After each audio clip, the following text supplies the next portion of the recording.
Тугандар 5 октябрь 2024 Базаркоргон маячок иш мерчем башталды. Мисалга мынтип скорый баратса, оор менен мисалга инсульт болуп калган болсо, дароо жеткизиш керек. Анан автоунаалар орун бербей калып, адам өмүрүнө коркунуч тудуруп калат да. Мынтип алдын ала ушинтип токтоп турсаңар.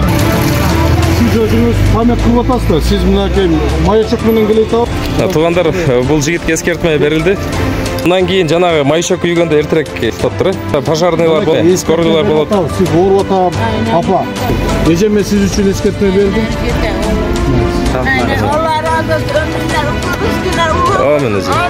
Маячокты мына тест өткөн себеп көбү билип калыптыр азыр. Жылыш бар. Скутерлер менен аварияларда учурда көп болду.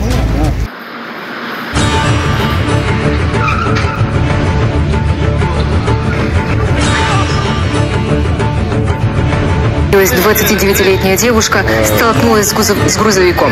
По словам водителя большегруза... Эмне себептен сиз трассада минип жүрөсүз? Эмне үчүн касып албайсыз? А категорияңыз барбы? Азыр бизде шаар аймагында атайын маячок каталышында. Тугандар 5 октябрь 2024 Базаркоргон маячок иш мерчем башталды. Жол коопсуздуктарын алдын алуу боюнча. Аз тиешелүү кызматкерлер келди. Бул Жалал Абад маданият жолу Базаркоргон участогу. Бұл жерде пожарный қызматкерлері, скорый, тез жардам, ГАИ қызматкерлері. Бізде жол қимыл қауіпсіздігі бойынша жогорку штабтан бізге келіп атат. Бүгүнкү маячок 5-ден 9-на чейин маячок рейдин өткөрүп атабыз. Тойлордо кортеждерди биз аларга ошолорго дагы үйрөтүп, анан бизде мейман операциялары болот. Мейман операцияларында ушул автоунаалардын жол транспорт кырсыктарын алдын алуу максатында ушул иш мерчемдер айына өтүп турат да. Азыр 5-ден 9-на чейин өткөрөбүз Базар районунда. Азыр кимдер келишти бул жака? Азыркы учурда биз маячокко МЧС кызматкерлери автоунаасы менен жана тез жардам автоунаасы менен биргеликте азыр чыгабыз. Негизги максаттары бизде баягы мейман операциясы болот. Ошолор кортеж менен келген учурда автоунаалардын жол транспорт кырсыктарын алдын алуу максатында ушул иш мерчемдерди өткөрүлүүдө. Жана дагы мен ушу айтып кетерим, азыркы тойлор башталды. Тойлордун баягы кортеждери мындай акыбалда жүргөнгө болбойт да. Ушундай эскертип кетейин. Жолдорду тосолошпайбы? Ошол боюнча дагы биз 188 час 4 менен салабыз, 10 000 сом. Алдын проценти бар, 70%. Автохулиганство да бар да? Автохулиганство дагы бар.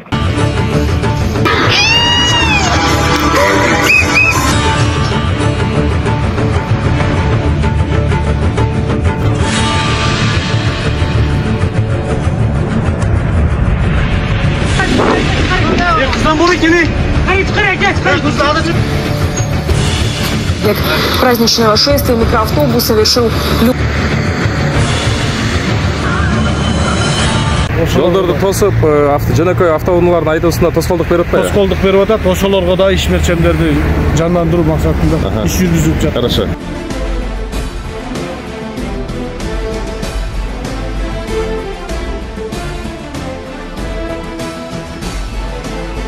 Керек болсоңуз. Бүгүнкү иш-чара боюнча максаттар. Бүгүнкү иш-чара максаттар боюнча ушу жерде жашоочуларга, айдоочуларга эскертме берилүү. Алдын ала биз артынан пожарныйлардын артынан, МЧСтин артынан биз кандай чара болбосун жардам көрсөткөнгө даярбыз, артынан жүрөбүз. Биз скорый биринчиден биринчи жардам көрсөткөнү үчүн ушу элдер ушу биз бара айтканда эле ушу алдын ала жол бошотуп бериш үчүн ушу эскертме беребиз да. Суранабыз да. Суранабыз. Ар немеде жума сайын жарандар кошо жардам берип турса.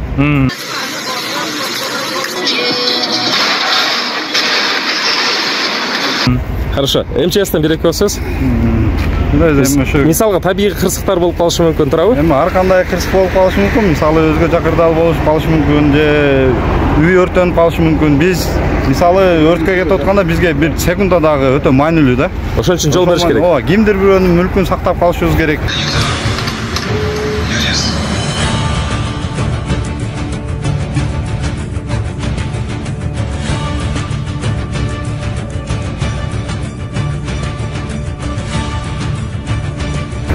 Ошон үчүн өмүрүн сактап калыш өмүрүн сактап калышыбыз керек. Ошон үчүн мигалканы көргөндөн кийин желательно ушу успайт этип коюшса жакшы болот. Айдоочуларга суранып кетебиз ошо. Бизде Базаркулдун шаарынын аймагында бул рейдти өткөрүүбүздөн негизги максат автожол кырсыктарын болтурбоо жана алдын алуу негизи биздин максат. Рейд маячоктун өткөрүүчүсүнүн максаты скорыйга, бажаныйга, жөнөкөй автоунаалардын айдоочулар түшүнбөстүктөн жол бербей койгондорду талмай анык көрүнүп турат. Ошондуктан ушул иш менен өткөрүп атат. Каршы анда иш чара башталды туугандар.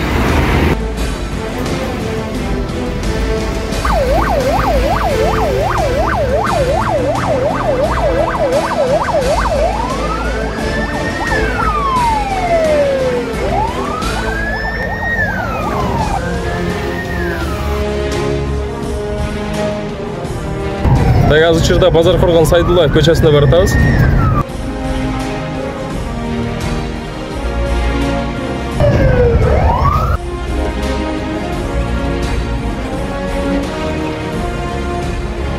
Бизде азыр жолдор тар, жолдорду кеңейтиш керек, автоунаа токтотуш жайлар, жан жолдорду жасаш керек.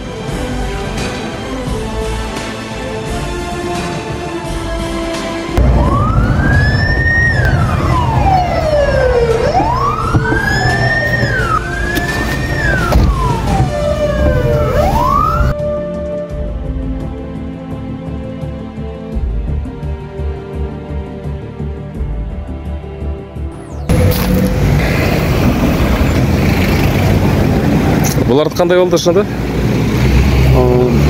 Жол бербей, тиги маячокко жол бербей келаткандыгына байланыштуу 180 статьянын 4-часы негизинде административдик протокол толтуруп атабыз. Мына жол бербегендерди бир чекеден азыр эскертме берип, штраф жазган, штраф жазып атат. Эскертме деген. Мына сиз азыр маячок келейтет да? Маячок келейтет. Сиз маячокты көргөндөн кийин токтошуңуз керек беле? Эмне үчүн келейтесиз? Машинаны минип эле. Биз карап келет коебузбу? Алдына мынакей МЧСтин эмесиге тутат, скорыйге тутат. Чекеме эле келдимби? Жок, сен чекеме эмес, сен токтошуң керек да. Эмне үчүн токтойсуң? Болду, мен сизге мындай эскертүү бердим, а?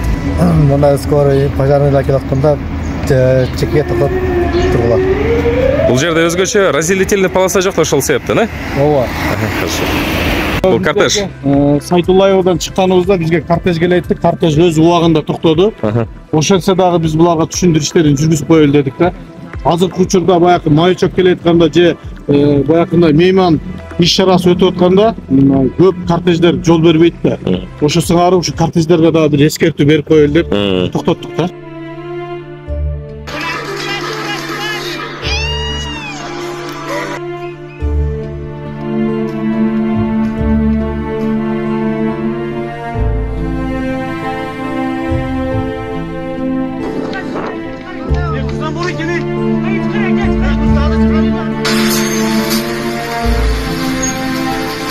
Өзгөчө жеңиш экен, ол жолдун полосасы боюнча айтып койсоңуз. Полосасы жок болсо, автоунаалар булар токтош керек. Токтоп, поворотун жагып, бизде баягы МЧС, скорый, өзүбүздүн эле мынабу жабдуулардын келетканда автоунаалар өзү негизи токтош керек да. Кечээ дагы трассада ушундай кортеж атасын больницага алып кетип аткан экен. Ошолорго орун бербей, аларга дагы штраф жазылды. Ушундай учурлар да кездешип атат арасында. Мисалга нонтоп скорый баратса, оор менен мисалга инсульт болуп калган болсо, дароо жеткизиш керек. Анан автоунаалар орун бербей калып, адам өмүрүнө коркунуч туудуруп калат да. Нонтоп алдын ала ушуну токтоп турсаңар, булардын өтүүсүнө жеңил болот. Мисалга пожарный болсо, бир жерде өрт күйүп аткан болсо, ондогон адамдын өмүрүн сактап калат да. Siz özünüz pamet kılıp atasınız. Siz münakey mayaçak menен келет атабыз, siz токтошуңуз керек да. Все болду. Тесиз бир. Туугандар, бул жигитке эскертме берилди. Азыр. Мындан кийин жанагы маячок күйгөндө эртерээк заранее токтоптур.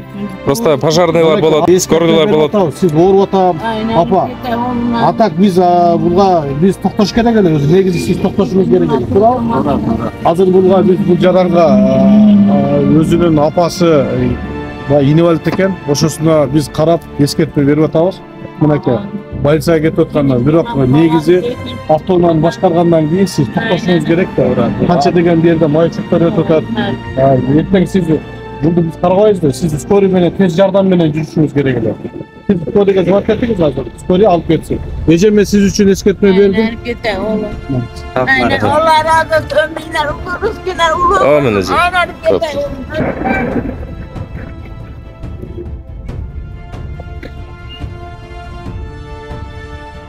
Сайдуллаев көчөсүнүн эки жагын кеңейтиш керек. Кеңейтпесе болбойт. Жөө жүргүнчүлөргө шарт жок. Үйлөр жакын жолго чыга берген да тартып мына. Велосипедчини экип алып баратат. Жанжал жок. Тар жерлеринде жолго чыгып кетет. Пожар жолдун кенендигине эмесине карабайт экен да. Пожар боло берет экен. Ошон үчүн кандай учур болбосун маячок менен бараткан автоунааларга сөз жол бериш керек. Маячокто мына тез өткөн себеп көбү билип калыптыр азыр. Жылыш бар.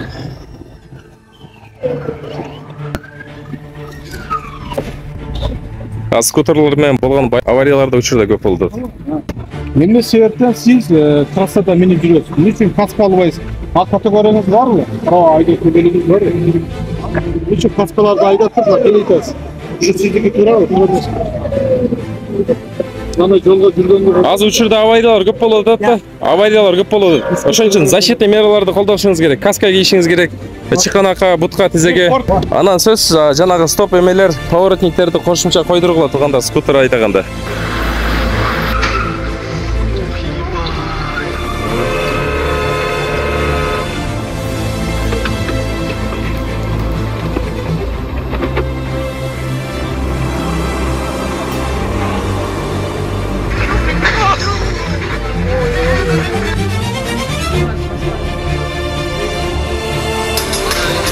Бул маячок иш-чарасы туугандар өзүнүн эле ден соолукка токтогон жок да.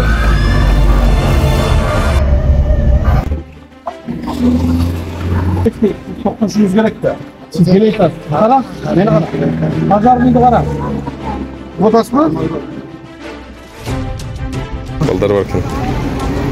Мынакей, биз азыр учурда сизге мен айтып атам, аксакал экенсиз, дагы сиз жаш балдарды, больнойлорду алып кетип атасыз.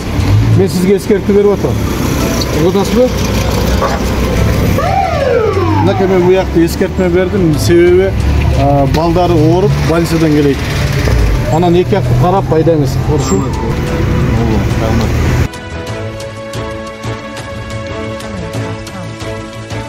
Мындай жерлерде азыр карагыла.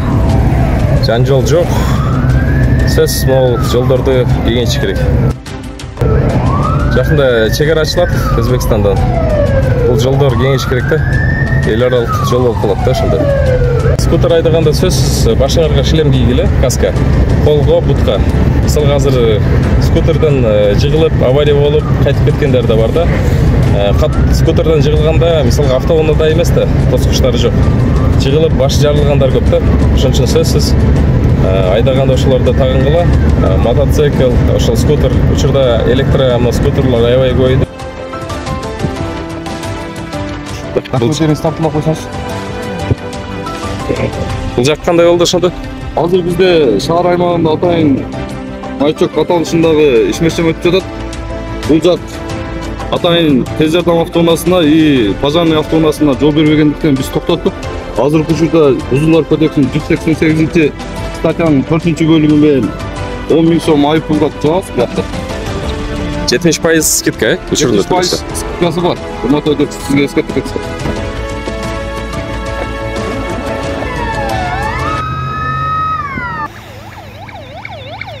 Бешинден 9-на чейин рейд өткөрөбүз. Бул нерсени биз ар айда өткөрүп турушубуз шарт экен. Азыркы учурда ушул кызматкерлер менен биргеликте азыр Базар Коргон районунда айланат. Азыркы учурда эскертмелер берилди. Баягы автоунааны минип берки больницага кетип аткан жарандарга биз эскертмелерди бердик.